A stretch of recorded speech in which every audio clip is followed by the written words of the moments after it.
Oh, honey, y'all can't hear me. I had my value down. But did you hear this?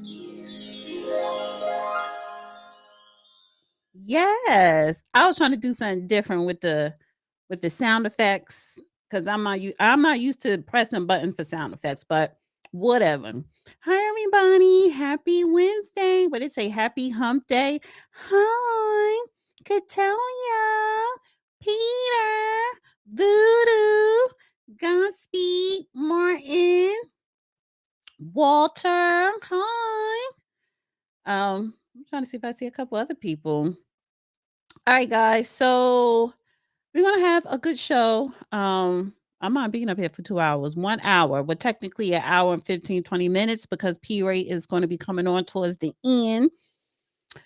She is my one of my weekly, well, right now the only one weekly commentator, and she keeps us up to date on all of the illegal migrant crises that's still going on in this country. So yeah, so guys, please share this video, like this video. If you would like to send in a super chat, you could do so. I did put a goal, 10 super chats, particularly starting at $5. And hopefully I can reach my goal. And if you send it, your prize is a personal shout out, right? I may do a show Friday. No, I am doing a show Friday, but it's going to be on the Dusty Chronicles, Tether Talks. Yes. But I'll talk about that towards the end of the show. So let's get into the show. We have to talk about Al Sharpton, talk about him first.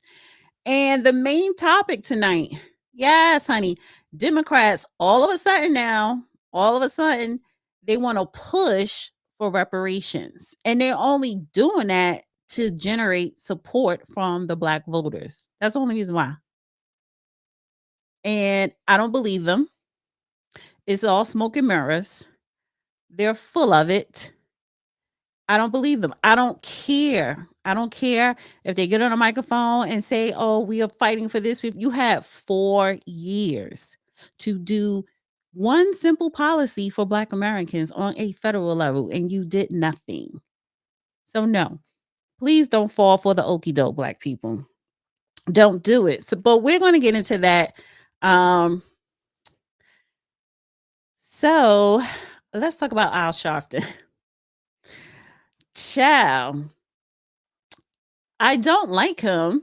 I don't know him personally, but he is a grifter. And as you see on the thumbnail, Black political grifters. All of them are grifters. There are the ones who names you don't know. Some of them are really good. There are a lot of good ones. And eventually I keep saying I'm going to break down the Congressional Black Caucus, and I'm going to talk about the good Black Democrats versus the bad. But right now we're talking about the bad. We're talking about the Black political grifters. And Al Sharpton is one of them. He's upset at Mayor Eric Adams because, listen, the Biden administration really threw Mayor Eric Adams under the bus. He was the sacrificial lamb. And that all started because it got to a point where Mayor Eric Adams said, "Listen, this illegal migrant crisis is out of control. I need more money. I need more support. And how about you stop sending them to New York City?" So the people at the Biden administration, maybe not so much the president, because he really wasn't a president, Biden, but the people at the Biden administration in DC didn't like that, and they blackballed him. Right? He was on the outs because he complained. And being on the outs politically, when you're in a high position, such as mayor of New York City, then you start seeing the indictments come down, right? Oh, this man has so many damn indictments on him, on his administration. But guess what? Trump was doing very well during the election season last summer. And so Mayor Eric Adams was like, "Listen, if that man is president, I'm going to work with him." Right? And that was his way of saying, "Listen, if you get elected president, I know you'll help me out and I can help you out in the city of New York." It all ties into Republicans maybe controlling New York City. It's about power. Yes, it's about money, but it's more so about power. It's about influence. So Trump won. Mayor Eric Adams went to the inauguration. And as we all heard, me and the judge talked about this on Monday, charges went away.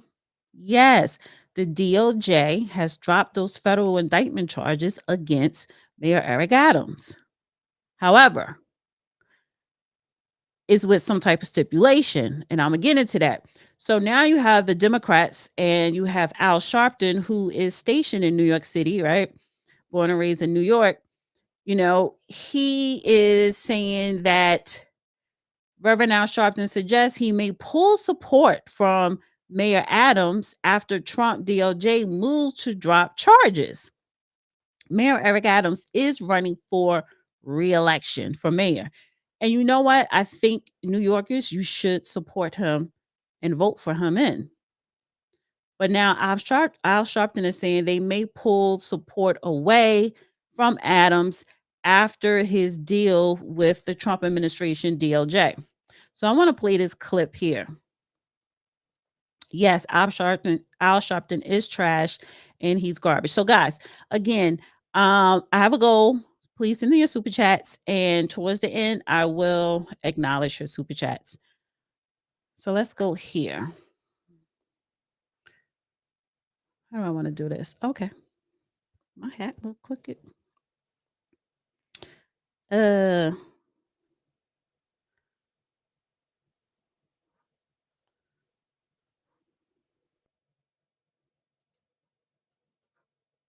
Rev, to you for final word of the morning. What are you going to be looking at over the next crazy 24 hours? Well, I've been talking to a lot of the black elected officials in New York about how we deal with the situation with Mayor Adams. Clearly, the options have changed a lot with the decision by the court, because now we're told that if you follow my policies, you don't have to go on trial. That's a danger to everyone. You were in Congress. To say that 9 months was too close to a primary, everybody in Congress is running again in 9 months. You only serve 2 years. So I'm going to be meeting with a lot of them. And I speak at Yale tonight. They said you were busy, so I'm going to fill in for you at Yale Political Union tonight. Yeah. All right, very good. Well, they traded up, that's for sure. That does it for us this morning. Ana Cabrera. So here's the thing, right? Because Al Sharpton is upset that Trump administration DOJ dropped the charges. And he's basically saying, well, that's not right. You're going to drop charges with someone who may be guilty or innocent, but you're going to drop charges without them going through a trial just because they are falling in line, I guess, with whatever deal or your agenda. But the Democrats have been doing that. When you look at the Biden administration, that's exactly what Joe Biden did.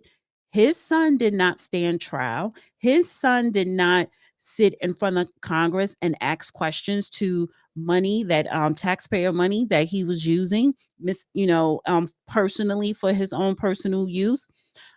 Joe Biden pardoned his son. Joe Biden pardoned his whole family. So the problem that I have with Democrats, they always sit up here and they try to say, oh, that's wrong for them to do that, do this. They're breaking the law. This is racist. They think they're above the law. No, they're just doing what every administration does. They look out for their own. They align themselves. They bring people into the fold that is willing to push along their agenda.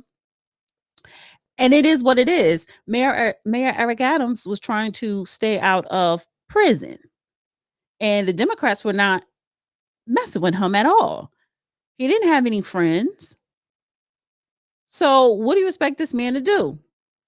Enemy of my enemy is now my friend. And on top of that, he's my friend right now. So yeah, I'm going to step and fetch under this administration because they're keeping me out of prison. As a matter of fact, I'm still going to run for re-election, and I'm going to switch to most likely run as a Republican. I'm trying to pull up this New York Times article.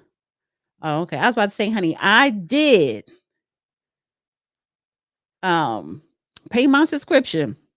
So Eric Adams is discussing a possible Republican primary run with GOP leader.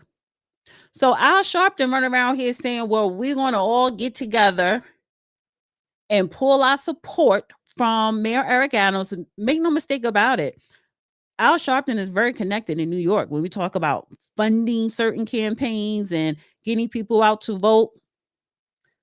So again, Mayor Eric Adams is making sure he's one step ahead. I'm just going to switch parties.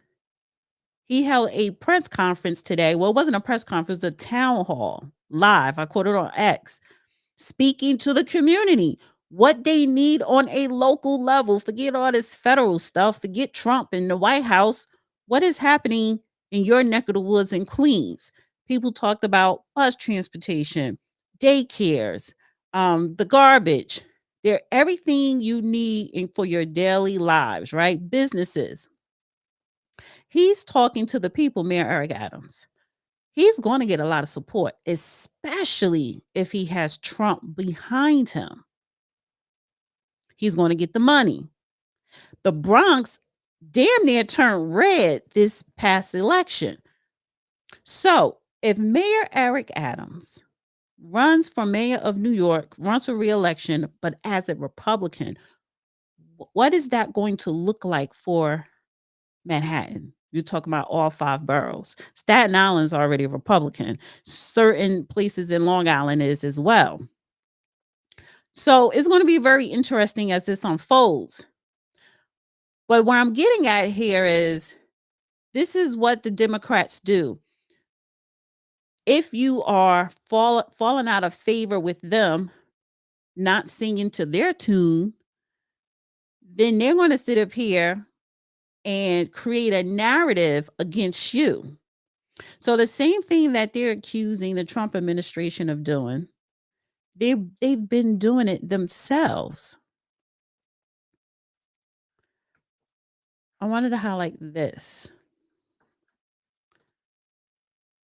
This was a news conference. It was a press conference in New York with New York City Comptroller Brad Lander and public advocate Jamani Williams on DEI in the financial services industry. The pressure was in the financial district. That means nothing. Now, if you remember, well, you may not remember, the New York City Comptroller, he stripped Mayor Eric Adams of control when it comes to the New York City finances and budget. So he turned against Mayor Eric Adams, and he turned the Biden administration against Mayor Eric Adams, right? So this is somebody that's in his administration. So now he's standing with Al Sharpton and others talking about, again, DEI. People in a financial district are not going to make waves because of Al Sharpton and this whole DEI initiative. They're not.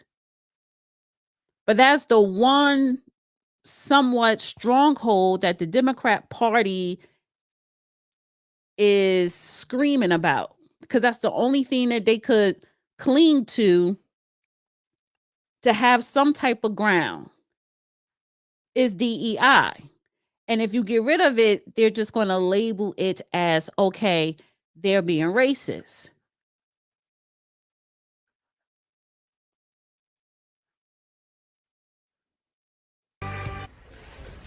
Welcome back. Many stories to follow this morning, but Rev, I want to get your take on one of them that hits the heart of New York City. We've seen Mayor Eric Adams making entreaties, making a lot of different pleas in various ways to the Trump administration to help him with his legal woes. Now, of course, the Department of Justice saying overnight that the charges against Adams should be dropped. You are tied into New York politics. Talk about the political, but then also the legal ramifications of this, watching a Democrat get off without prejudice, meaning this case could come back around and potentially be a leverage point later for the Trump folks. Well, I think that the most disturbing part of the decision is without prejudice. It's almost like they're putting the mayor on a leash, that if you get out of line, we can yank it at any time. If they really felt that he was worthy of not having a trial, they should have pardoned him like they've done others. The fact that they played Should have pardoned him like Biden pardoned his whole family and damn near his whole administration. Why didn't Joe Biden pardon Mayor Eric Adams? You know why? Because they were the ones who set him up. Trump and his administration, they're businessmen. They're not stupid. They're businessmen. To whereas Democrats, they're all about politics and power. The Republicans, they're more business. And why? So as a business person, you're going to broker a deal. I'm saving your ass. What are you going to do for me? Oh, okay. You're going to switch to the Republican Party. You're going to, push our agenda as far as helping us round up all these illegal migrants in New York City. But how do I know that I could hold you to your word? Because they're all liars. Every politician is a liar. They don't trust each other, right? Well, I'm going to make these charges go away, but without prejudice or with prejudice, which means we could always reopen this damn case. And the only reason you'll give us to open up this case is if you don't follow our directions. It's just, that's business. I help you, you help me. But I need to make sure that you're going to do what you're saying you're going to do. I need to make sure you're going to uphold your end of the bargain. And this is how I make sure. I'm going to make these charges go away, but they will never disappear. It's a difference. It this way means they are making sure that he cannot get out of line, which is unfair to him and is disastrous for the city. I do not think that Eric, who's a friend of mine, 35 years, I texted him last night, he texted me back, but I do not believe he was targeted. I do not believe Damian Williams, who was the first black U.S. attorney here, had this political ambition. The investigation had started before that. Stop with the black stuff. District Attorney Damian Williams, he was following orders from his boss, President Joe Biden, the DOJ, which is part of the Biden administration. Has nothing to do with I dislike you or you're another black person. Has nothing to do with that. He was following orders. I think that a trial would have made it clear whether the mayor was guilty or not. But by saying that the mayor would not get a trial because he will do what the president's policies are. They didn't have to say that. They spelled out he will follow the immigration policies. He will do this is unprecedented and unfair to the city of New York. Yeah, and an important way for us as we track the way that Trump and the Department of Justice in the Trump administration is creating new parameters, new precedents. This certainly is an important one for us to cover. Rev, thank you for that. So if you guys remember, and this is very recent, Mayor Eric Adams he doesn't want to go to trial. It's damn near hard as hell for you to beat federal charges. That's a whole bunch of money. It's a whole bunch of time. He won't win re-election. He will probably have to resign. It's just too much pressure. So why do it? That's stupid. Senator Menendez, he just got 11, 12 years. So politicians, looking around like, listen, they're locking up politicians left and right now. Let me take this deal. And honestly, that is the best deal for Mayor Eric Adams. Fall in line. It is for the betterment of this nation. It is, because you look at New York under the Biden administration and it just went downhill. It never recovered from COVID, from the lockdown. So in the meantime, he goes to Harvard today to push more DEI BS. Again, the Democrats, that's the only thing or only leg they have to stand on is DEI. And I think maybe I should do a video, the truth behind DEI, because it has nothing to do with adding diversity. White women, just like affirmative action, were the only ones that benefited most from DEI, QAI, right? Black people didn't see any improvement. There were no different changes in how corporations hire or fire people.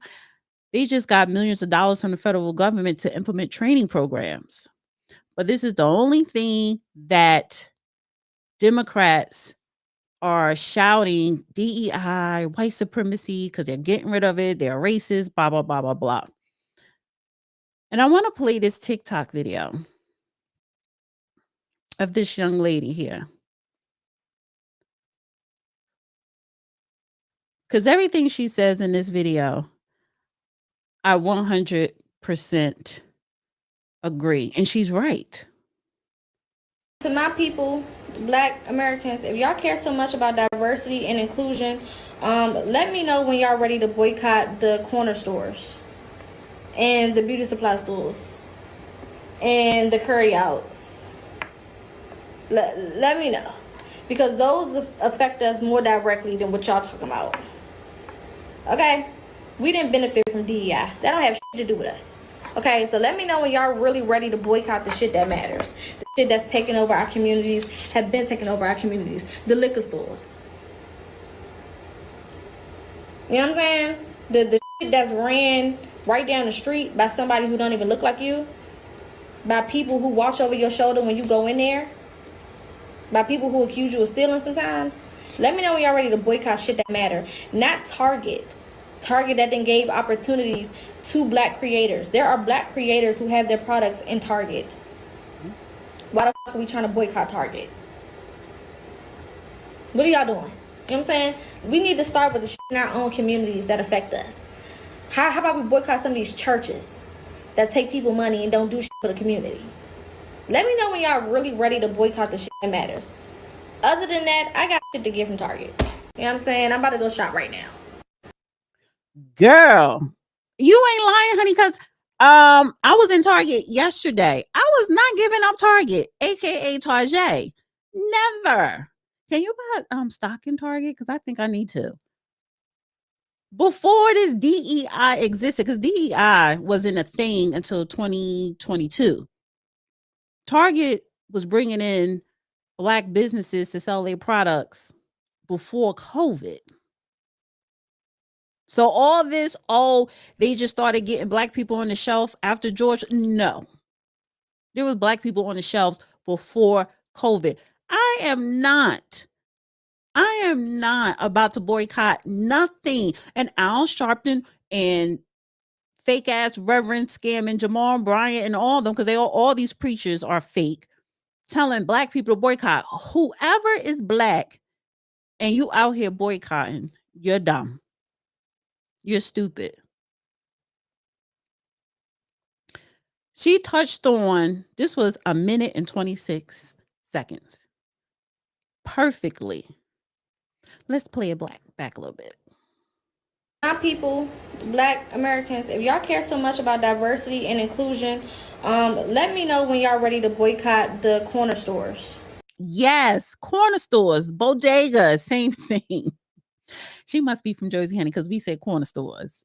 New Yorkers say bodegas. All the same. All run by Hispanics, Dominicans, Hispanics, Puerto Ricans, Hispanics. Don't you know the Bodega Association is in the damn DR? And so you have you have thousands of bodega in New Jersey, New York, Connecticut, even in Philly. And then I don't know what it is down in the DMV, but they're all run by Hispanics. There are no Black people that own that. They stay within their group of people. So how much money is going back to the DR? Is going back into the Hispanic community. And yes, Hispanics live amongst themselves. Newark is very segregated. New York too. And the beauty supply stores. Yes. Oh, honey. Listen, I think the Asians are more business savvy than any other group. Not only do Asians run the beauty supply store, when you talk about the nail shops, they monopolize that market. Weaves, distribution of hair care, wigs.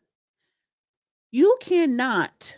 The Asians monopolize the weave and wig industry.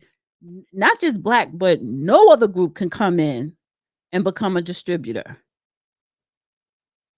So yes, and black women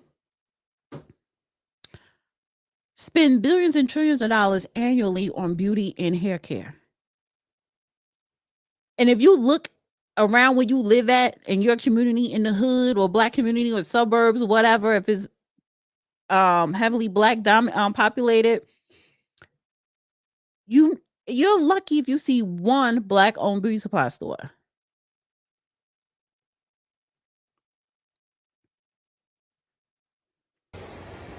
And the curry outs. What does she mean by carry outs? I guess she's talking about Uber, DoorDash. Cause who's and it's not a dig in immigrants.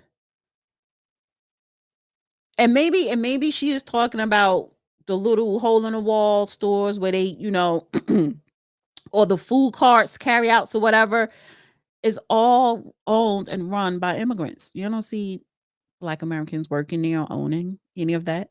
Let me know, because those affect us more directly than what y'all talking about. Yes. Okay. Corner stores, yes, because a lot of times for a very long time, and even to today, Black people live in a food desert. So the bodegas / corner stores, that was and is our supermarkets. So that affects Black Americans every day, but it's not owned by Black Americans. We didn't benefit from DEI. That don't have shit to do with us. Okay, so let me know when y'all really ready to boycott the shit that matters. The shit that's taking over our communities, have been taking over our communities. Okay, I guess you meant Chinese stores for carryouts. Thank you. The liquor stores. Yes. If you go to the hood, honey, because really where a whole bunch of Black people live together is the hood. Who owns the liquor stores? Arabs, Indians, maybe some Asians. No Black people. And let me just focus on Newark, New Jersey, because they were giving out, they give out a minimum of over 200 liquor licenses annually. That's a lot of liquor license for one city. And they have a liquor store in like every other corner. And it's mainly in predominantly Black and even the Hispanic neighborhoods. But who is owning these liquor stores? Arabs or Indians, and maybe a little bit of Chinese, maybe a little bit of Asians. You know what I'm saying? The shit that's ran right down the street by somebody who don't even look like you, by people who watch over your shoulder when you go in there, by people who accuse you of stealing sometimes. Let me know when y'all ready to boycott shit that matter. Not Target. Target that then gave opportunities to Black creators. There are Black creators who have their products in Target. Why the fuck are we trying to boycott Target? What are y'all doing? You know what I'm saying? We need to start with the shit in our own communities that affect us. How about we boycott some of these churches? And I love that she said Black church. They are the biggest grifters, the biggest scammers, and the biggest corruptors in the Black community. I went to Memphis over the Christmas holiday, and Memphis is 80% Black. Oh, that's a Black city, Memphis, Tennessee. Every corner is a church. So in Newark, New Jersey, every corner is a liquor store. In Memphis, Tennessee, it's a church. And when you look at the neighborhood where a lot of these churches are at, the neighborhood is a shithole. I kid you not. But the churches are so immaculate. And that's just one city. How can you be a Black church taking Black people money that live in that Black hood and not do anything for the Black people there? But you want Black people to boycott Target. The same Target, and I cannot pronounce this name, Mielle, Malia, her hair products. I believe Target was the first major distribution that she had. The black woman who created these sanitary napkins, which I use, I can't believe I forgot. I'm drawing a blank. She created sanitary napkins, and they're very organic. Black woman. Whole Foods, Target picked up her product. Made them multimillionaires. These corporations are giving black business owners major opportunities. And one of these, and this is not no mom and pop business. And they're able to hire people because of the major distributions that they're getting from Target. But the black church is the biggest scam, grifters, corruptors in the black community that it is sickening. That take people money and don't do shit for the community.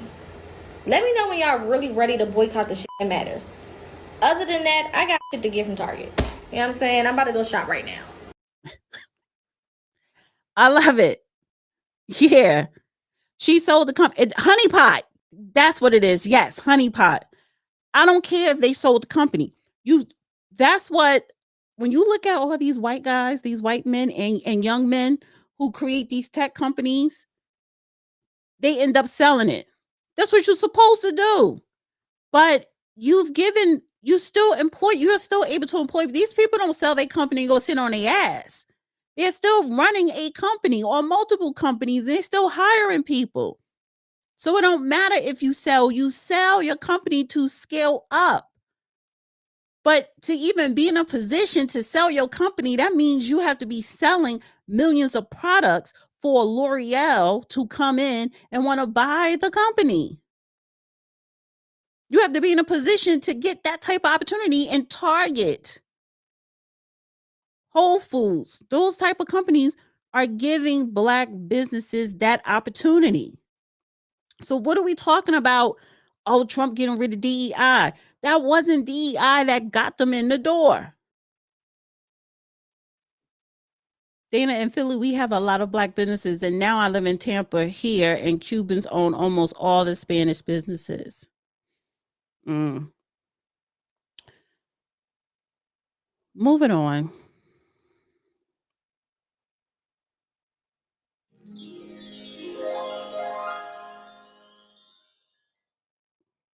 I like that song.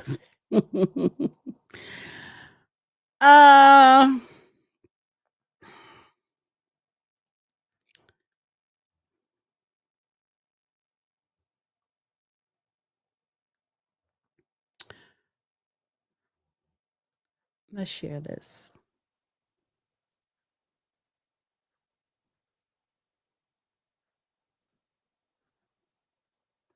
Google Calendar has removed all cultural events, including Black History Month, Hispanic Heritage, Pride Month, Jewish heritage, etc. So what? So what? When you see major companies doing this, that lets you know that they're listening to whoever's in control of the federal government, whoever's in control of the White House. Is that going to stop Black people from celebrating Black History Month or teaching your children about Black history 365 days throughout the year? No. Are people going to stop being gay or stop celebrating Pride? No. Oh, and the Jewish heritage, Jewish people, they ain't stopping nothing. So what? Google Calendar want to remove cultural events. So what? But the Democrats will have you think it's the end of the world. So Ayanna Pressley, another political grifter, Black grifter. All of a sudden now, she wants to reintroduce and revive federal reparations from what she describes as an inflection point for the country. Representative Ayanna Pressley will reintroduce HR 40 federal legislation to study reparations for slavery. She announced this on Wednesday as the Trump administration leads a wide-scale rollback of diversity, equity, and inclusion efforts in the federal government. The bill, which had 130 co-sponsors in the last session, is not likely to advance under Republican-controlled Congress, and the White House has previously been opposed to any reparation efforts. Well, first of all, that is an assumption. But let's focus on 130 co-sponsors. Well, before I share this article, I want to play the video here. We can legislate justice. We can legislate healing. And we're certainly long overdue. And for those that would say we need to just get over it, that's interesting. When as a nation you are benefiting right now from an economy that was built on the brutalized backs and the indignities and the horrors of chattel slavery and our African ancestors. Bitch, where was all this talk for how this country was built on the backs of blacks and chattel slaves? Where was this talk for the last 4 years? Y'all didn't utter reparations. Y'all didn't utter Black Americans. Y'all didn't do none of that. Y'all actually gave over $1 billion to illegal migrants. I don't know the exact number, but it's in the billions. And we didn't get now one public policy for Black Americans. Forget reparations. We didn't even get a public policy. And it's public policy that keeps you poor, no matter what race or gender or sexuality you claim to be. So now you want to reintroduce a study? Who are the 130 co-sponsors out of 435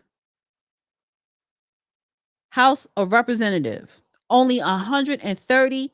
Now, the Congressional Black Caucus, I think, is 200 in the Congressional Black Caucus, 200 members, but only 130 co-sponsors. The Congressional Black Caucus is a voting bloc. Let me Google this real quick. How many members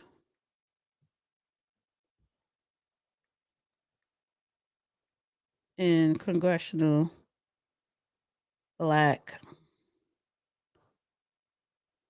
Caucus?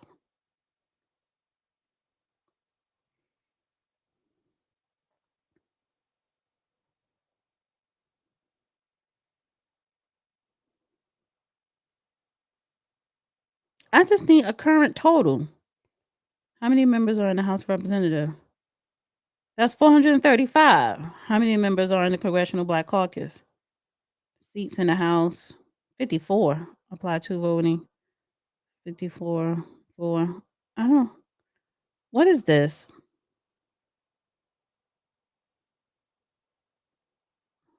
$200. Okay, 220.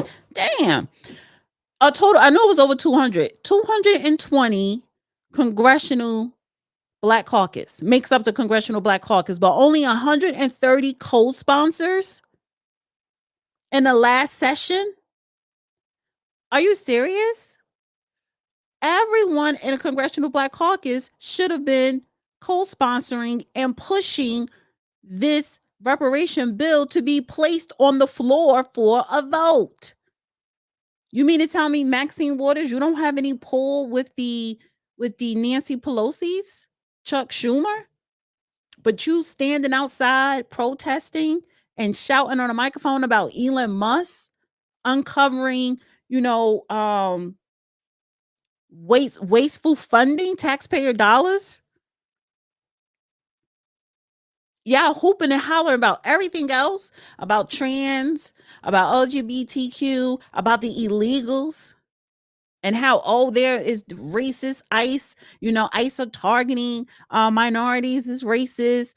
Trump is a white supremacist, but you only have 130 co-sponsors, and you couldn't even get the whole Congressional Black Caucus of 220 to push for the bill to be placed as a vote on the floor. So you do all this shucking and jiving for these white politics in your party, these white politicians in your party that hold the power, but you don't hear Hakeem Jeffries talk about reparations, and he's a minority leader. But all of a sudden now, black people ain't fucking with the Democrats. That 20% that left that Democrat plantation and went over to the Republican side, that's hurting the Democrats. Do you really think they could ever control the House with the 20% of black people that left the Democrat Party, that no longer votes for the Democrats? Absolutely not. And they know this. So going back to Mayor Eric Adams real quick, if Mayor Eric Adams become a Republican and he get that Midas touch from Donald Trump during his re-election campaign, it's over. New York would no longer be blue. It'll actually be purple. That blue wall does not exist anymore. So miss me with this fake smoke and mirrors reparation stance. It is so disrespectful. Guys, please hit the like button, thumbs up, thumbs up, thumbs up, and please share this video. We find ourselves in a moment of emboldened white supremacy and anti-black racism and weaponized Supreme Court that is actively gutting protections and progress that has been made. What progress and for who? I need for the Democrat Party to tell me what anti-black policies has the Trump administration implemented. But I can tell you anti-black policies that the Democrats have implemented. Look at the border. For the last 4 years, illegals have been the priority over Americans. For the last 4 years, illegals were giving resources in black communities, because this is where all the sanctuary cities are, over the black residents who are Americans, that comes from the lineage of the chattel slavery.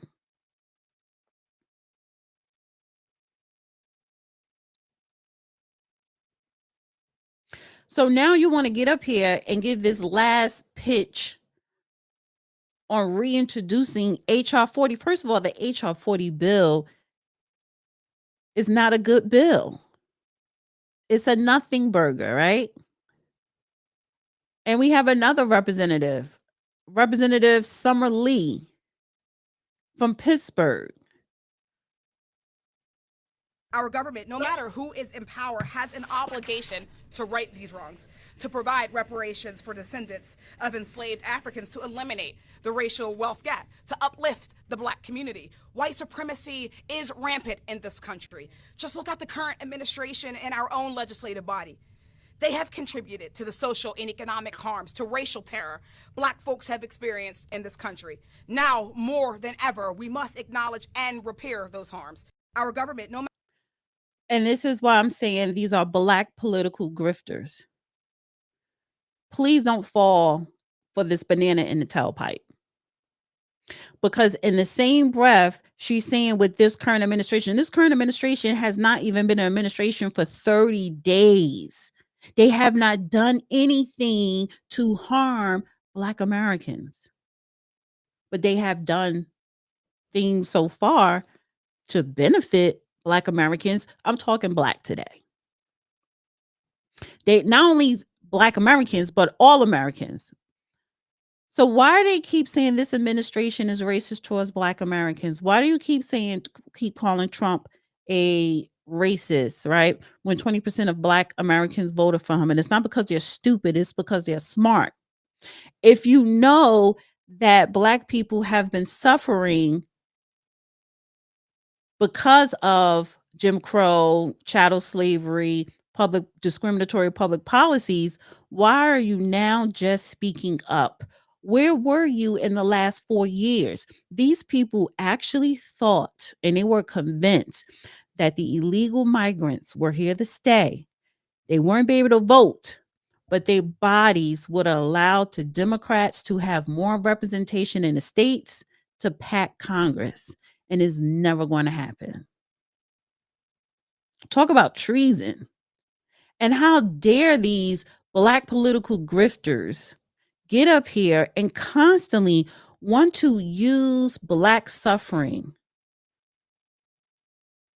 to push their bullshit agenda. They're never going to do anything for Black Americans. And I don't want to sound like a broken record. I am not MAGA, but I could tell you this. I could tell you under the Trump administration, the golden age, this is the golden age for Black America.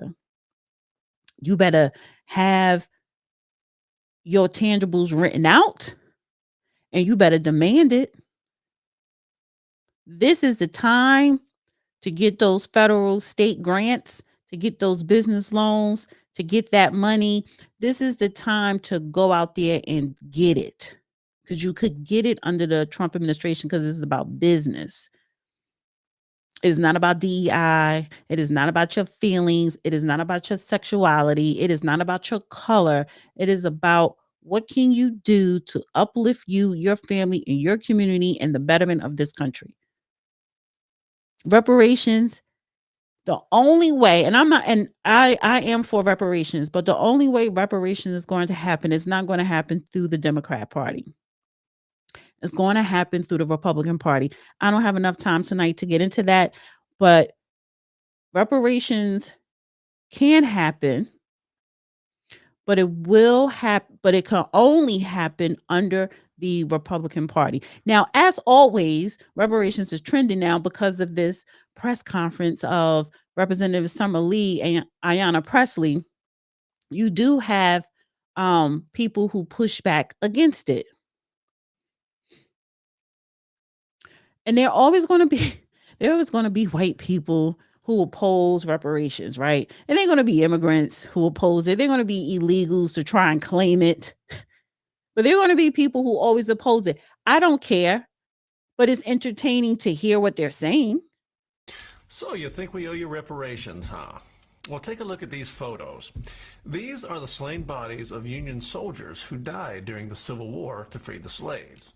But while you're looking at these photos, think about their deaths in monetary terms. How much generational wealth would these men and their offspring have produced, and how much money did their families and their future generations lose because their patriarch sacrificed his life for your freedom? Well, there are about 500,000 white Union soldiers who died on the battlefield out of the 2.5 million who enlisted. And the average wage on the low end in 1860 was about $300 for a general laborer. Now, since the average age of a Union soldier was 26 and the retirement age is roughly 60, that soldier would have worked another 34 years. So if we take 34 years and multiply it times the total number of soldiers who died, which is 500,000, times $300 per year in wages, we get a total of $5.1 billion in 1860s dollars, which is $153 billion in 2023 dollars. But what about the generational wealth and potential earnings lost? Well, a generation is 25 years, and since 1860, there have been 6.52 generations. So, to be fair, let's say each soldier who died had or would have had only one child, and that child would have had only one child, and so on for 6.52 generations. So, taking into account most people work around 40 years or so, we have 500,000 men times $300 per year for 40 years times 6.52 generations, and we get $39,120 million. And if we count for inflation, that would be over $1 trillion in the year 2023. Now, keep in mind, these figures don't account for those who were brutally maimed or wounded and lost their ability to earn. So, if you believe you deserve reparations because your ancestors were enslaved, aren't the descendants of the men who died freeing your ancestors also deserving? Either we should all get reparations or no one should get reparations. But the truth is, no one alive today was ever a slave, and no one alive today fought in a civil war. So how about we put an end to this whole silly business and call it a day? Put your boots on, go to work, and earn a great living in the good old US of A. Yeah, very clever. That was cute. And this is what I'm saying. It's very entertaining. It's very entertaining because everything he said was just horseshit. I stopped listening when he started trying to calculate if you didn't work and how much is that. It doesn't matter because guess what? How many black soldiers fought in the Civil War? So he basically is trying to all lives matter reparations. It's not going to happen. That's not how it works. And the Civil War was not because of slavery. It wasn't to end slavery. It was not. It was to become one union, to become one United States. And the Union wanted to dominate. And the Confederates did not. They wanted to dominate themselves or just be separate from the Union. Slavery came into later. And you know why slavery came into the fold of the Civil War? Because President Lincoln needed more soldiers. And those black men said, I want free and enslaved. Free and enslaved black men fought as Union soldiers and died. Now, here's the break off. Excuse me, because the only thing he laid out is the soldiers should get reparations. That would include black people. But here's the break off. Those white families of the soldiers that died, just the white, never mind the black, they still benefited. Just because the Union won, Jim Crow came into effect. So you have public policies to make sure that white people had a social economic uplift and black people stayed at the bottom. Public policies is what separated black from white and generational wealth. So his whole synopsis here is skewed. So it's entertaining to hear. I don't even get upset when people oppose it because guess what? We don't need you to approve it. We all witness that America has so much money because you could constantly print it out through the Federal Reserve. We all witness damn near $1 trillion going to illegal migrants. So we all witness that America does have money to pay black people for reparations. So you cannot use that excuse, well, we don't have the money. It'll bankrupt this country. That was a lie from the beginning. But now we have proof that that's just not true. So all this clever narrative that other than black people are trying to come up with to justify you don't deserve it or we all deserve it, that's all it is. It's a cute, clever narrative that's entertaining and it doesn't hold any type of weight. It does not. There's nothing anybody could say and do to try to disbarred black people from getting what is owed, reparations and restitution. But I did want to play another video of Thomas Sowell. Very brilliant man. I think he's an economist. So a lot of things he talk about I agree with. And I haven't read none of his books. I just watched videos or whatever. But I want to play this clip here. Well, in 1960, which would be almost 100 years after the end of slavery, 22% of black kids grew up in homes with only one parent. Just 22%? Yes. 4 out of 5 were in homes with both parents? Yes. 30 years later, after the liberal welfare state, that number had more than tripled. And so I said, well, let us compare, if we can speculate on how much that 22% was due to the legacy of slavery. But we know that tripling was not due to the legacy of slavery. It was due to the legacy of a whole different set of policies. And you can look at it so many other ways. Education. Stuyvesant High School in New York, as you know, you get into only by passing a very tough exam. In 2012, the percentage of black students who had gotten into Stuyvesant High School was less than 1/10 of the percentage of black students who had gotten into Stuyvesant High School 33 years earlier. Well, in 1960. Okay, that was the end of that clip. It was only 1 minute, but I agree with him. It always goes back to public policy. Now, slavery, the enslaved, the lineage of enslaved Black Americans, yes, that it played a part. It played a big part. But after slavery, it was the 40 acres and the mule, which Black people received, but then it was rescinded, right? And then they started implementing the public policies. W.E.B. Du Bois said that Black people sat in the sun. No, that was actually Dr. Henry Clark. He said Black people, or maybe he was quoting W.E.B. Du Bois, but the quote is, Black people sat in the sun for 10 years after slavery. And that 10 years was Reconstruction era. Black people flourished with education, with businesses booming. But public policies is what stripped it away, bit by bit throughout the decades. And he is correct. When you go up to the 1960s and you look at the Black family, right? That's when you started the increase of single parent household increase because of the welfare public policies. So he is correct with that. And I say all that to say public policies dictates how we live in society. And that's for all Americans. So when we have these Democrats that always want to shout about racism and shout about this, again, Trump only been president for 30 days. You have been under an administration that's supposed to be all about diversity for 4 years, and you have not issued not one public policy for Black Americans, but you want to sit up here and give us these smoke and mirrors of an HR 40 study, not even an actual reparation bill with tangibles attached, just a study. Come on, that's crazy, and it's insulting. I want to share this other clip here.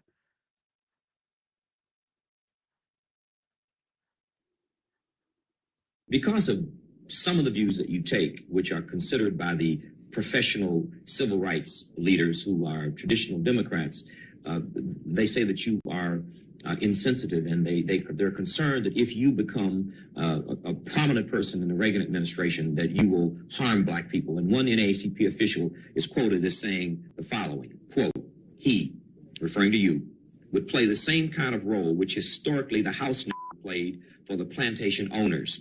He could mete out the straight discipline, no matter how inhumanely administered. It would be presumed more acceptable because the hands of the disciplinarian are Black, end of quote. Pure. This kind of contemptible business is typical of what you find among people who have no arguments, no facts, no evidence, and who simply have to defend themselves in the positions they've taken. I think the NAACP itself is much more in the image of the House, that they are simply the end of the civil rights of the liberal white establishment. They follow wherever the head leads. And if that leads them to destroy opportunities for Blacks, they do it because that keeps them in with the white philanthropists who support them, the white media who back them up, the editorial columns and elsewhere. It's typical of the kind of garbage to which they're reduced by the lack of anything better that they can offer. Because of. And I agree with him. And that's what I'm saying. Like, listen, there are Black people who are skeptical of Thomas Sowell, but he knows what he's talking about, especially when it comes to public policy. Now, there could be certain things that I could question or pick out or maybe disagree a little bit. But everything he said in here, and this was filmed in the 80s, Tony Brown in the 80s. But that resonates what's going on today. that whole thing of Black people, blocking opportunities for Black Americans, especially when you talk about the NAACP and these Black politicians, is happening today still. It's still happening today. He just laid out the playbook. So again, going back to the Ayanna Presleys and the DNC and the CBC, they're all anti-Black. They are the racist. You could be racist and not be be white. You could be a Black person, be racist. You could be Asian. You could be Hispanic and be racist. It doesn't matter. I'm telling you right now, the Democrat Party. Okay, I see you, P. Ray. The Democrat Party is really the party of the racists. Now, individuals, there are some people who are just bigots and racists. I'm not talking about individuals. I'm talking about parties. You get more benefits, and Black people always got more benefits, I think, under Republican. There are some Democrats that have done good, but these were of yesteryear. This interview was in the 80s, early 80s. And then you look at what's going on today, it's the same playbook. Nothing has not changed. It's actually got worse. All right. Let me bring in P. Ray.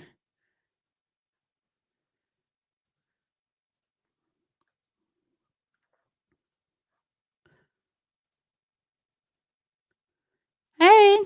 Hey, Miss Dana. Hey, everybody else. How you Thank you for doing? having me. I'm Yeah. feeling good. I'm feeling really good. Happy Wednesday. Let me change this, make this bigger, and let me scroll this. I ain't had nothing scrolling across at the bottom. Where is here we go. Yeah, this is you. All right. Thank you. Yeah, so happy. Okay, so listen, this is a weekly thing. I started the show early today, because I wanted to do it early, but and so I bring you on to talk about the migrant crises that's going on, the Trump administration. We talked earlier today, but I'm not going to tell people what we talked about. I guess I'll wait till next week. Okay, yes. Yeah, I'll wait till That'd be next week. good. Mm-hmm. However, what I do want to start off this conversation, because Trump administration, honey, they're not forgetting nothing. Let me make this bigger. Here we go. That they were going to do. I don't know why people act of this, but say la vie. Maybe they thought the man was lying. Pam Bundy, honey, saying you're next. Governor Holcomb, Attorney General, what's her name? Letitia James. Yeah. So it says here, Bondi announces lawsuit against New York Hochul and the state AG James over sanctuary status. She says, quote, this is the new DOJ. So I'm going to play this quick clip. We're here today because we have filed charges against the state of New York. We have filed charges against Kathy Hochul. We have filed charges against Letitia James and Mark Schroeder, who is with DMV.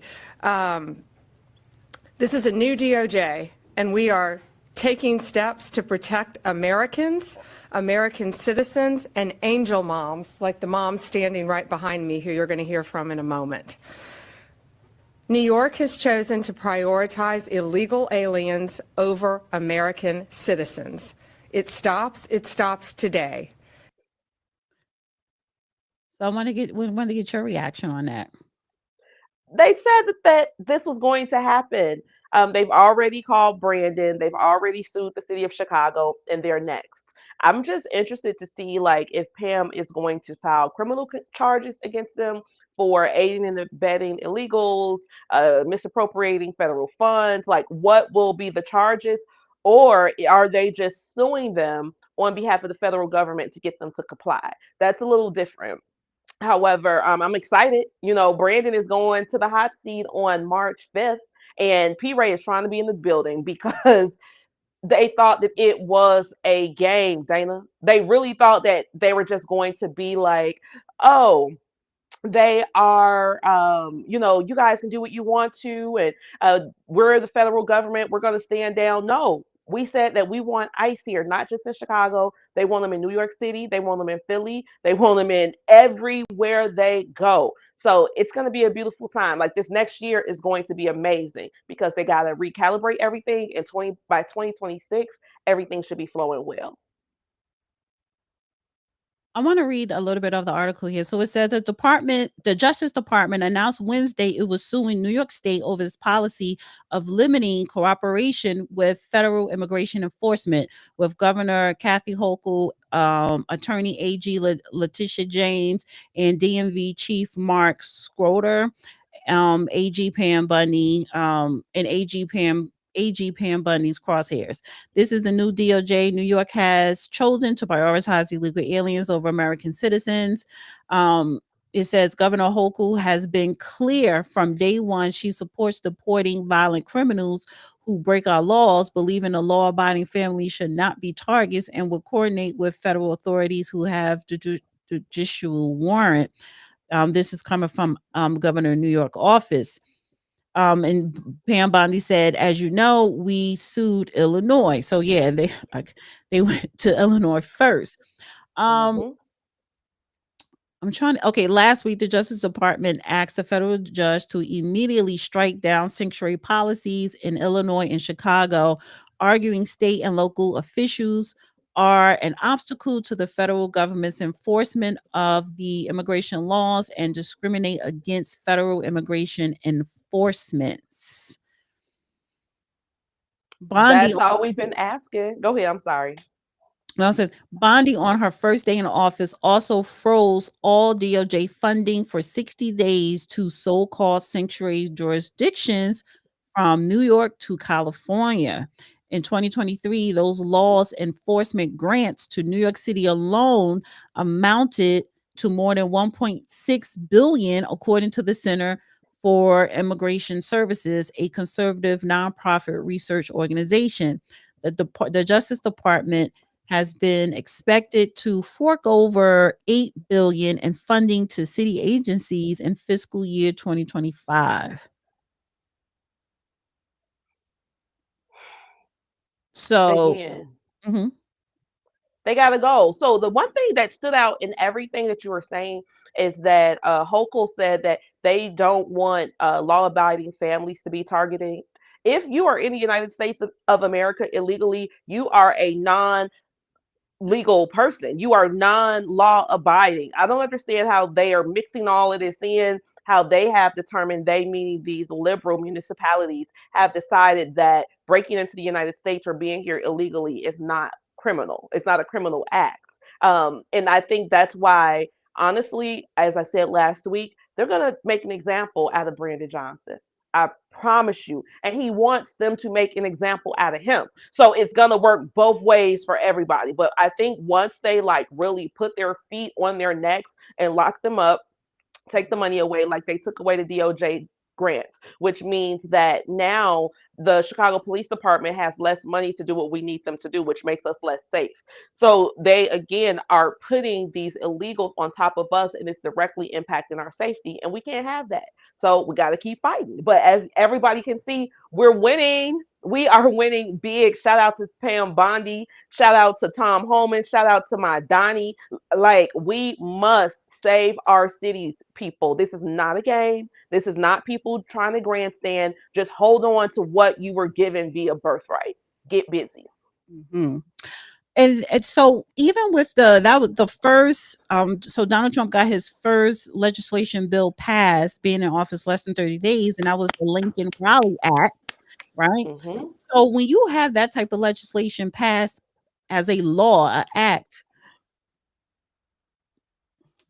that is a problem for sanctuary cities. I think it'll be easier for any type of lawsuits, blocking funding, blocking policies, because they were allowing a lot of the migrants to shelter in these cities, right? So you're not going to get any more funding for the illegals. And matter of fact, you need to help and assist us pointing them out where they're at and, deporting them. So this lawsuit, I don't know if it's like you were saying, criminal charges or, suing them. I think it's more so suing them to override the policies that they started implementing in favor for the illegals. So maybe the lawsuit is to override those public policies and to halt and stop funding going to the police departments and going to these states and sanctuary cities that the DOJ was, I guess funding. I didn't even know that. I didn't know that the DOJ was sending sanctuary cities up to $1 billion. Mm-hmm. Well, all these cities, all municipalities get DOJ grants. That's part of their funding structure. So now the Chicago Police Department has lost money. But on a larger scale, the Lincoln Riley Act is an actual act. The U.S. government has the ability to put out acts that the states must follow. Just like we got the Civil Rights Acts, right? Imagine if Illinois said, you know what, we're not going to pay attention to the Civil Rights Act. Y'all can go back to beating and lynching Black folks without retribution up here because we don't agree with it and therefore we're not going to follow it. You cannot do that, friends. So because they are trying to do this, because they are still saying that they're not going to comply with the acts, there has to be federal retribution. So I'm interested in what that retribution is going to look like, but I hope that they do it to the individuals who choose not to follow the acts rather than hurting the people like me, because we trying. We're doing everything we can, Dana, to get it going. We got the attention. We have the advocacy now. We have the legislation behind us. So why do I have to suffer after doing all the work? And I'm saying I, meaning like we, the collective people of Chicago. So hopefully they just lock up Brandon. Just lock Brandon up and leave us alone. I promise you, if you're watching federal government, the people of Chicago are ready to help. And that's why I want to go with him on March 5th. Because as he's sitting there lying and telling people like, oh, this is what the people of Chicago want, somebody got to be behind him saying, no, we don't. So I don't know if that's gonna be me, but I do know that he said he's trying to get a whole bunch of people to go down there with him so that because he feels like if he goes down there, he might not come back. So I'm like, so what he think that he gonna get a whole bunch of Negroes from the west side of Chicago to go to DC with him, and they're gonna fist fight He the said feds that to he let might him not come come back to the back. city? Like he might not come back. He thinks that if he goes down there, he might not So he come believes back. he's gonna So get he wants the arrested. He people to believes come he's down gonna get there with him. arrested. I don't know what he thinks. Again, I left all it alone. They were just telling me like, yeah, he was saying that he want to get the brothers to come with him, and I'm like, what y'all going for? What y'all going to sit in the gallery and yes and amen these people? Y'all don't do that. Because all it's going to do is make it look like you all are on board with the illegals, and it's going to decrease your social capital, even though it might increase your political capital with the mayor, because before Joe Biden left office, he put a lot of money in funding here in the city of Chicago, like $1.2 billion have dropped within the past 30 days. And so people are now trying to align themselves back with the mayor in order to have access to these grant funds. And so people are coming around. They're like, remember, y'all, we got to stand with the mayor. This a Black man. He lived down the street. And I'm like, when y'all get off code? But that's because they dropped the money. So anyway, long story short, yes, Brandon got to go to jail. But I hope that does not have a really deep impact on us, because we're already. What happened? Okay. Can you hear me? Yeah, I can hear you. DHS has clawed back $59 million spent on luxury hotels for illegals. Great work to DHS Indulge. Secretary, how you pronounce her name? Noam, yeah. Noam. Secretary Noam has clawed back. Or Noam. Christy Noam. Yeah. Okay. Clawed back the full payment that FEMA deep state activists unilaterally gave New York City migrant hotels. Okay, so she said, no. We taking that money back. You were not responsible. And so what I think it was with the 59 million, I think that was probably the remaining balance that the hotels was charging the federal government to house the illegal migrants, because why would you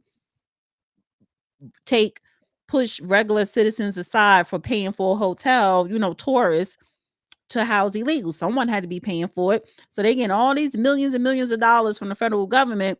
So this was probably that last payment. But now the Trump administration is already sworn in.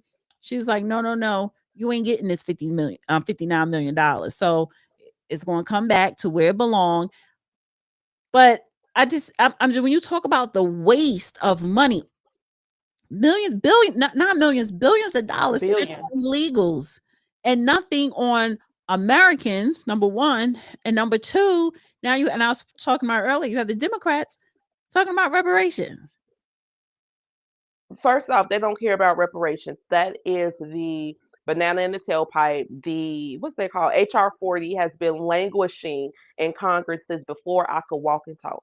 Okay, it's been there since 1989. I was not walking, or maybe I was walking. No, yeah, I was walking at the end of '89.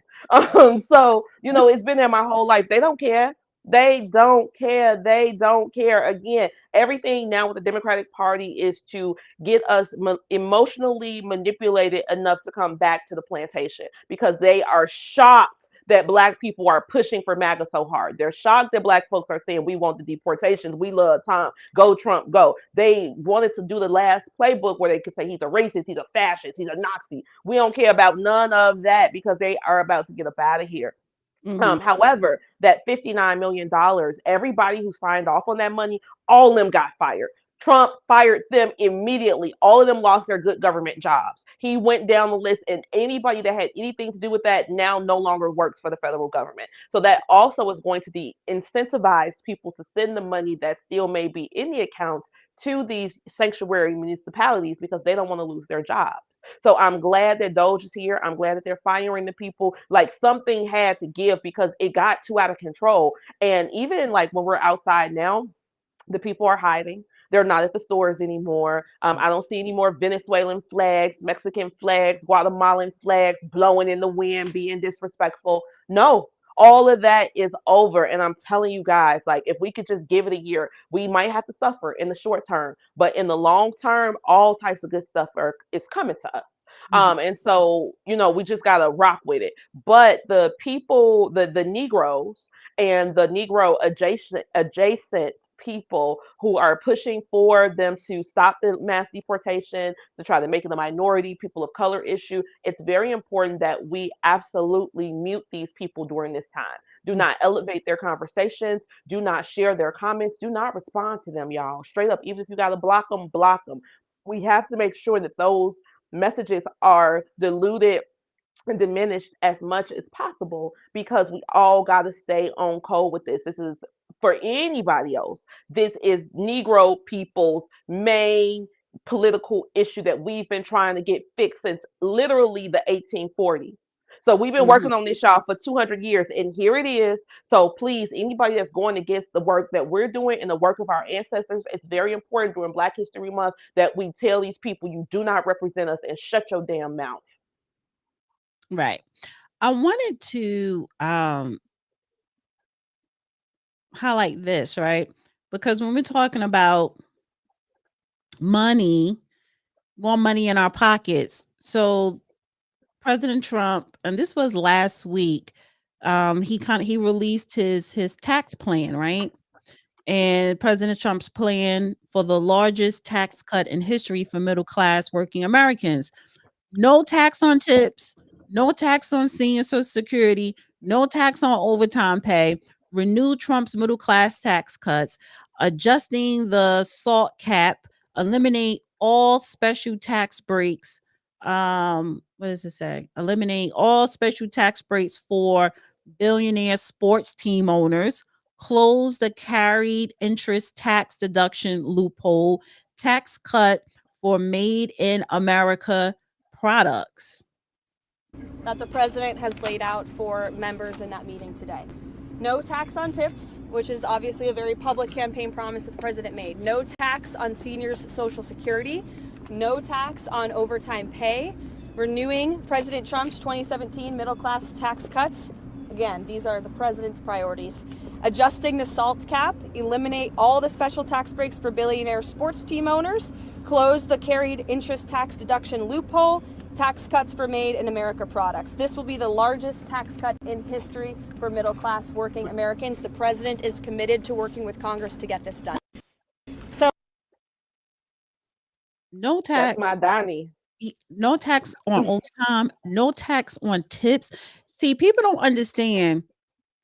Well, the left, and they do. They're just trying to create false narratives to get to keep some type of support. But people need to understand when you talk about no taps on gratuity. And I always been in the service industry as a licensed massage therapist for years. That's a lot. Um, we are taxed. You're taxed with your regular paycheck, but then that extra gratuity is taxed on top of that. So you're technically being taxed twice. So that extra money, that could be an extra $200 a week, right? Or a month. People don't understand that extra money actually keeps people from being homeless, for going hungry. That is a big deal. People are going to save so much money just on no tax on gratuity. And then you talk about overtime, no tax. I used to working for insurance company. We used to love overtime, but to the point to where we had to calculate, okay, I'm not going to work X amount overtime hours because once they take out the taxes, you're not going to see the difference. Now you don't got to worry about that. That's a lot of money. And listen, $500 may not be a lot to some people, or $200, but it is a lot when we talk about the middle class. You want to say anything to that? It's a lot for a lot of people. And again, they like to say that Madani, for those who don't know, that's what I call President Trump. A lot of people want to say that Madani is doing things for the billionaires. He doesn't care about the middle class. He's only going to give tax breaks to the wealthy because, again, they're playing this psyop on us, y'all. So even when, like, with all of these great tax breaks, I would say let's give it a week or so, let it kind of die down. And social security, the elders are living off of social security. I got an uncle in my house living right now off of every dime of his social security check. Like, that stuff matters. And so, like, the Democrats, because they are the party of the wealthy, of the out of touch people, out of the elites, they don't understand the value in that, right? So they can downplay that. They can say that, oh, this is not a good thing. This is going to hurt businesses. Remember, the Democrats never care about. Oh, what happened, P. Ray? Somebody must have been calling me. Businesses. Can you Okay. hear me, Miss Dana? I can hear you now. Yeah. Hello, Can you hear me? Dana? I can hear you. Hello, All right. Go out and can you come hear back me? in. Yeah, I can hear Hello, you. yes, can you Go hear out. me, Go out and come back in. Dana? Yeah. Wait. Go out. Hello. Go out and come back. I had to text her because she couldn't hear me. It knocks when somebody calls you and you on this, it just knocks you off.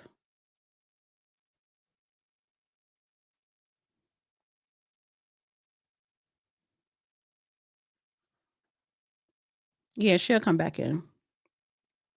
Thank you to B Man. These ladies are talking about study on reparations, just like California Robert Johnson. Okay, here. Yeah, Okay, you see me? yeah, I can see. Can you hear me? I can hear you, girl. People just calling my phone. You put your phone on do not disturb and they call you 6 times. I Hold know. on one moment. All right, I'm gonna put you backstage for a second. I'll bring you back in a minute.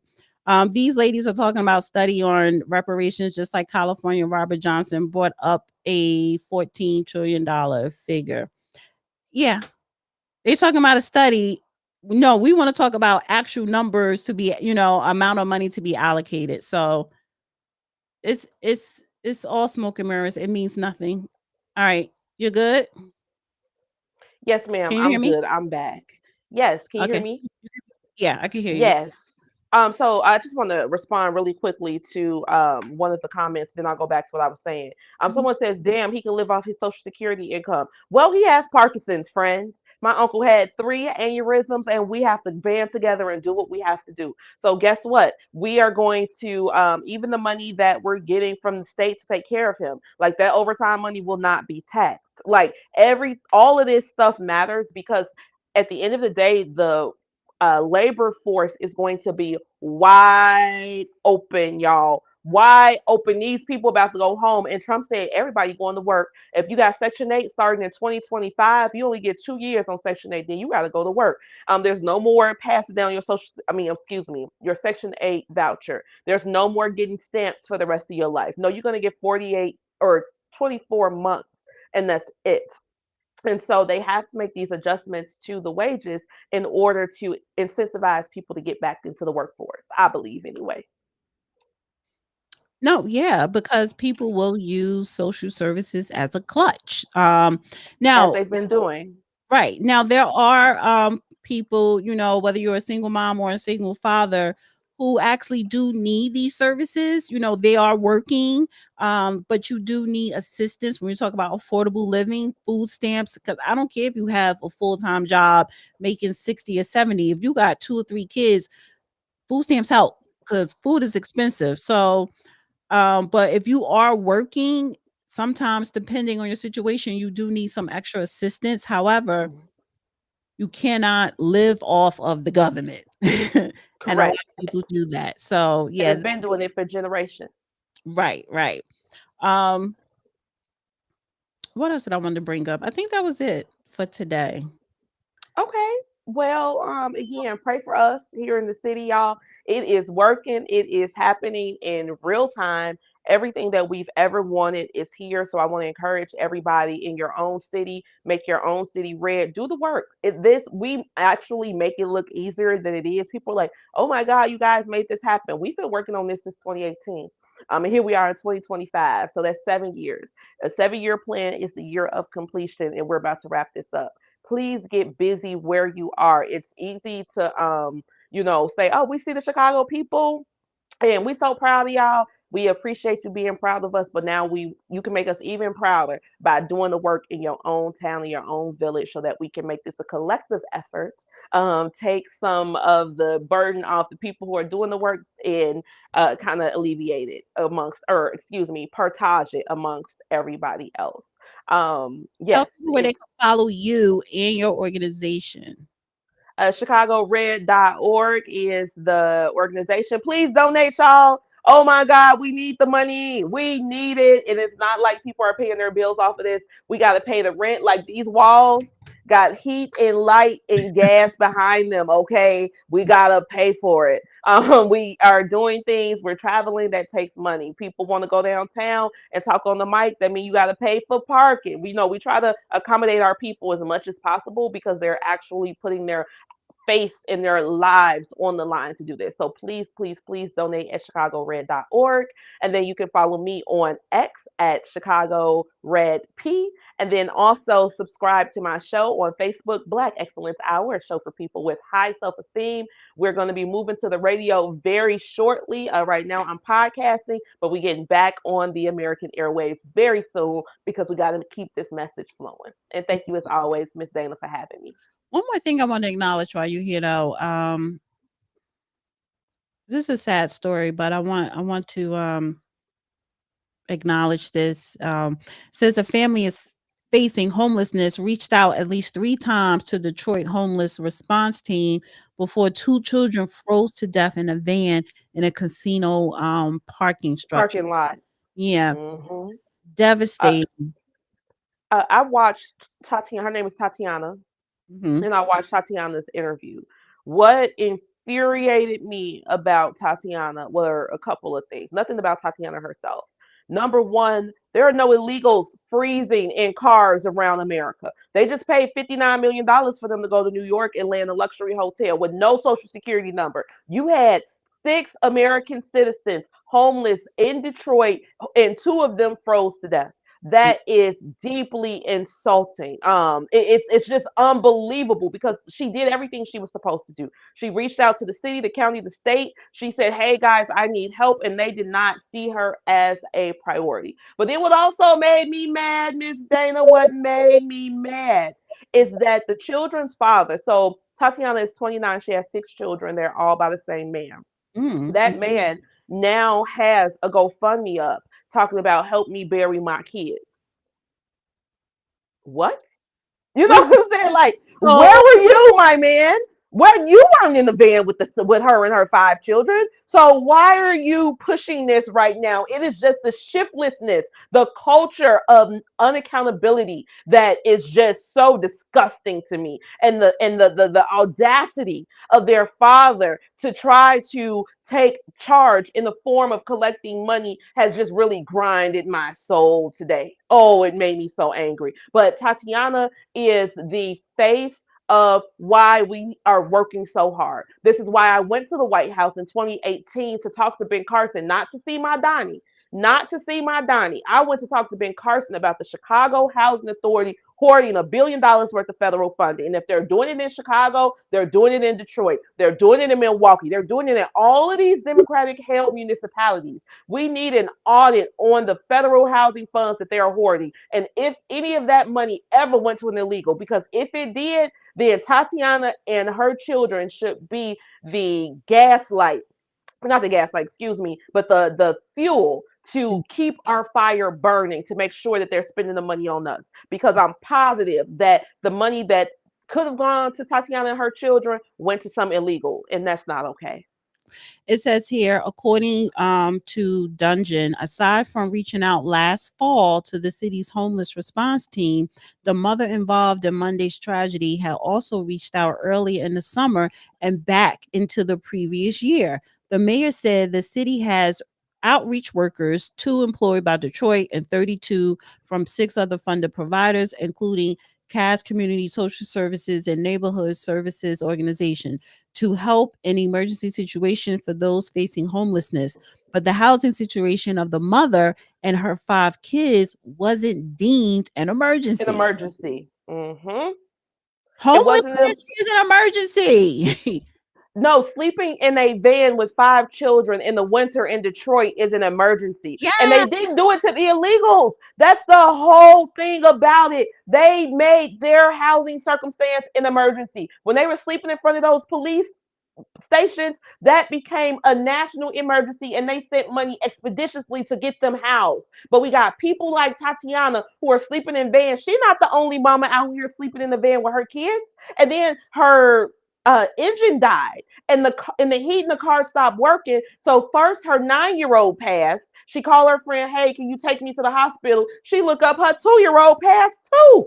Again, 2 American citizens died in the greatest country in the world. They froze to death, but we got money to attract all type of illegals here from all around the world and put them in luxury hotels. If that has not pissed you off, friends, I encourage you to get pissed and get busy. Please, y'all, get busy. Please go to the city council meetings, your village meeting. Call your congressman. Ask your congressperson to get in the well of the Congress and scream, we need the money for our own people. Like, this is a Negro woman, y'all. This is our cousin. Our people are dying on the streets while they giving all the money to the illegals. We can't have this anymore. So let's, again, please just work. Someone just put the governor of Michigan offered people $900 a month to allow illegals in their home. Did they offer people $900 to help people like Tatiana living in their van? No, no, she Yeah. didn't do anything for them. And that's what makes me mad. So again, y'all, I say all that to say, please get busy. Please get busy, get busy. It's easy to watch YouTube. It's easy to tweet. It's easy to just, get in the spaces and scream and holler. But what we need is boots on the ground. We need you to show up. Please, y'all, show up to wherever you are in the world and let them know that this is not okay. Please, y'all, because Tatiana today, it could be your people tomorrow. Thank you, P. Ray. I love having you come on. I'll Thank see you you for next having me. Wednesday. Let me know if you were able to do it next Wednesday. I Um, told you I'm gonna do it. I don't okay. care if we got to prop up in the corner. We're gonna do it. All right, cool. Thank you, girl. I really appreciate you See being. you. And I need everybody to go to chicagored.org. I'm gonna put the link in the description. Go and support, donate, because we need organizations like this that are actually doing something for the people in the community, public policies, so support and follow P Ray on X at Chicago Red. Yeah, it's quite the time.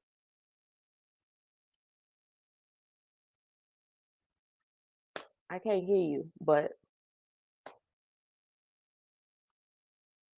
I can't hear you, but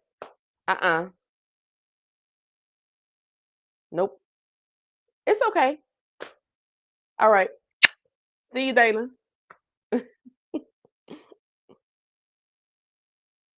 Because I was fucking muted.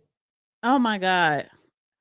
Girl, why I was muted and I didn't realize I was muted. That's why you couldn't. Oh, see. Oh, I'm like, maybe it's me. I don't want to start tweaking again. My audio went out and then I put it back in and then it mutes me when I come back in. I didn't see that I was muted. That's why. Oh, okay. Well, that makes me feel better. But yes, again, support us, y'all. Support us. Support us. Know that all of this y'all see was born on the west side of Chicago. The movement is happening off the west side of Chicago. Shout out to the people out south, but they're more of the glitterati, Democrat, Jesse Jackson Jr. kind of people, and we smashing them out. So help us, help us, help us win so that we can all win and save our country because it's ours and it belongs to us and us first. Yes. All right, P. Ray. Love you, girl. I'll talk to All you right. soon. Love you more. See you. And listen, guys, thank you guys so much for tuning in. I'll be trying to stick to that 90-minute mark. I may start at 9 p.m. I'm gonna try and do an afternoon show Friday. I'm gonna try and do it. I don't know. I'll see.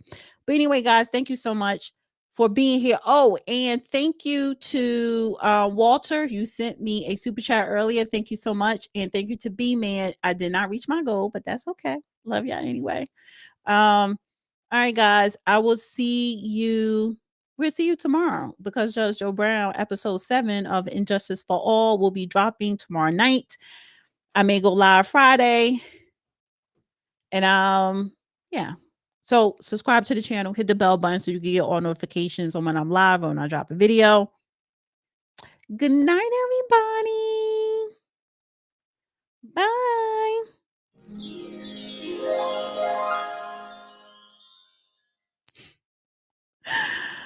All right. Good night, guys. Do I have the outro? I think I do.